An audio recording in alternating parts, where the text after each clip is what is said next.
ይህንን ስፍራ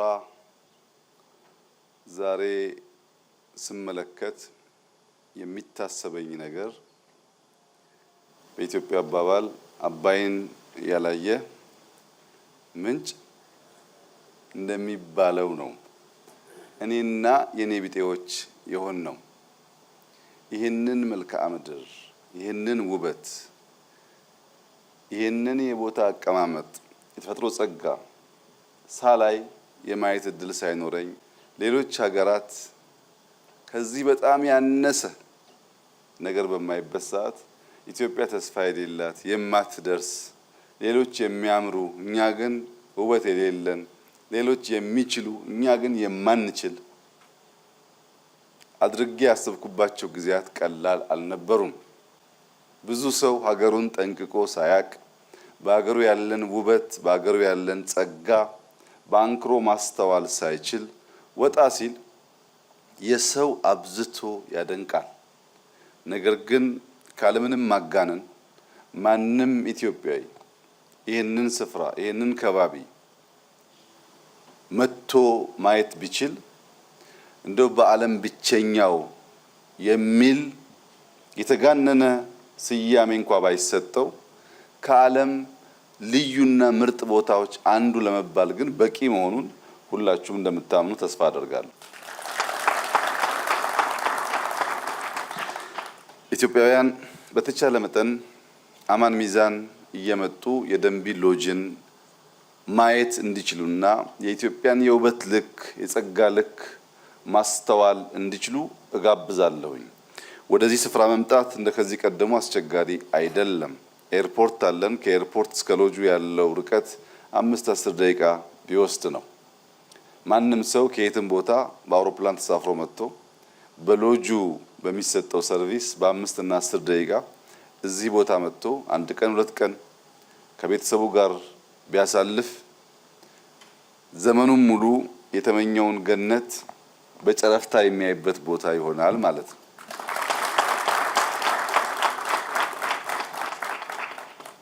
መደመር ስንል ለአማን ሚዛን፣ ለቤንች፣ ለሸካ ምን ማለታችን ነው ያላችሁ እንደሆነ ይህ ስፍራ እኛ አልሰራ ነው፣ ፈጣሪ አድሎ ሰጠን። ተራራውን፣ ሸንተረሩን፣ ዛፎቹን አብዛኛው ነገር የፈጣሪ የእጅ ስራ ነው። ፈጣሪ የሰጠንን ብቻ ወስደን ዝም ካል አሁን የምናየውን ውበት ማየት አንችልም። እሱ ላይ የደርግ መንግስት ዜጎች በማስተባበር በሺህ የሚቆጠር ሄክታር ቡና ተከለ። ጫካውን ወደ ካሽ ወደ ገንዘብ ቀየረ ማለት ነው። የደርግ መንግስት ይህንን ግድብ በመገደብ አነስተኛ የኢነርጂ ፓወር ያለው የኢነርጂ ማምረቻ እዚህ ቦታ ሰራ። ይሄ ስራ በዚያ ሁኔታ እያለ አምናም አቻምናም መተን ነበር፣ እናንተም ነበራችሁ። በፍጹም ግን ዛሬ ያለው ውበት የለውም። ምክንያቱም የጎደለ ነገር ነበረ። ይሄ ውበት ኤርፖርት ይፈልጋል። ይሄ ውበት እንደዚህ ያለ ሎጅ ይፈልጋል። ኤርፖርቱን መንግስት ሰራው፣ ይሄንን ሎጅ ደግሞ ጀማል ሰራው። መደመር ማለት ፕራይቬት፣ መንግስት፣ ተፈጥሮ የትናንትና ስራ ድምር ውጤት ማለት ነው። ይሄ ግን ብቻውን በቂ አይደለም። የዚህ ከባቢ ህዝብ ውጫውን ስንመለከት በኑሮ የደህየ ሊመስል ይችላል፣ ግን ልቡ ሀብታም ነው።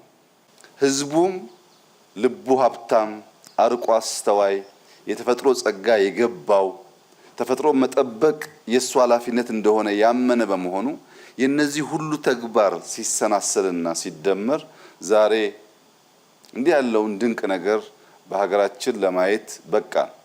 እውነት ለመናገር ብዙ ሰዎች የዚህን ቦታ ቪዲዮ ሲመለከቱ ኢትዮጵያ ውስጥ ነው ብለው ያምናሉ ብዬ አልገምትም። እንደዚህ ያለ ሁለንተናው የተሟላ በሰው እጅ ሊሰራ የማይችል በስዕል ብቻ የሚገለጥ ውበት ኢትዮጵያ ውስጥ አለ ብሎ ለማመን ያስቸግራል። ነገር ግን አለ። ኢትዮጵያ የቃል ኪዳን ሀገር፣ የተባረከች ሀገር፣ የተወደደች ሀገር፣ የተመረጠች ሀገር የሚባለው ውሸት አይደለም፣ እውነት ነው። እኛንን ማስተዋል ማየት ያቃተን እንጂ ኢትዮጵያ ውስጥ የሌለ ውበት፣ የሌለ ጸጋ፣ የሌለ ሀብት የለም። አይን ካልተገለጠ የከባቢን ሀብት ማየት ካልተቻለ ቢቀመጥም ልክ በአፈር ውስጥ እንደተቀበረ ወርቅ ማለት ነው። አለ፣ አናየውም፣ አንጠቀምበትም። ዛሬ ግን ዘመን ደርሶ በመንግስት እና በግል ትብብር፣ በመንግስት እና በህዝብ ትብብር እንደዚህ ያለው ድንቃ ድንቅ ስራ በሀገራችን መሰራት ሲጀምር ይሄ ሎጅ ይሄንን ውሃ ይሄንን ጫካ ይሄንን ቡና ይተካል ማለት አይደለም። አይተኩም። እነሱ ግን የነሱን ውበት ይገልጣል። እነሱን ለማድነቅ እንደዚህ ያለ ምቹ ከባቢ ይፈጥራል። እነሱን ለመመራመር ለማድነቅ የፈለገ ሰው የት ይጃርፋለሁ ብሎ እንዳያስብ እንዳይጨነቅ ያደርጋል። ያ ምቾት ከሌለ ሰው በአትራክሽን ብቻ በሚያምር ነገር ብቻ ጥቂቶች ደፋሮች ይሞክሩ ይሆናል እንጂ ብዙ ሰው ይቸገራል። እና የዚህ ሎጅ መገንባት ሀገራቸውን ለማየት ውበት ለማድነቅ ሰላም የሚፈልጉ ሰዎች ሁሉ በእጅጉ ጠቃሚ ስለሆነ ኢትዮጵያውያን በቻላችሁት መጠር በቅርብ ርቀት ያላችሁ በመኪና በርቀት ያላችሁ በአውሮፕላን እየመጣችሁ አማን ሚዛንን ማየት የሰርክ ስራችሁ እንዲሆን አደራ ማለት እፈልጋለሁ። ለአማን ሚዛን ሰዎች እምብዛም ምክር አያስፈልጋቸውም። ደጋጎች እንግዳ ተቀባዮች መሆናቸውን እኔም በራሴ ያውቀዋለሁ፣ ዓለም ያውቀዋል። ነገር ግን ኢትዮጵያ ውስጥ ጥንቃቄ ማድረግ ያለብን ነገር አለ።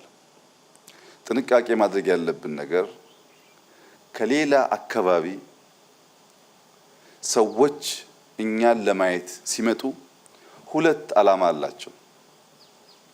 አንደኛው ዓላማ ሀገር ማየት፣ ተፈጥሮን ማየት፣ ሀገር ማድነቅ የሚፈልጉ ናቸው። ሁለተኛው ዓላማ ተራሮቻችን ምን እንዳላቸው፣ ጫካዎቻችን ምን እንዳላቸው ለመፈተሽ፣ ለመመርመር፣ ለማወቅ፣ ቀድመውን ለመጠቀም ይመጣሉ። የመጣ ሁሉ ለመልካም ነገር ይመጣል ማለት አይደለም። የመጣ ሁሉም ለጥፋት ይመጣል ማለት አይደለም።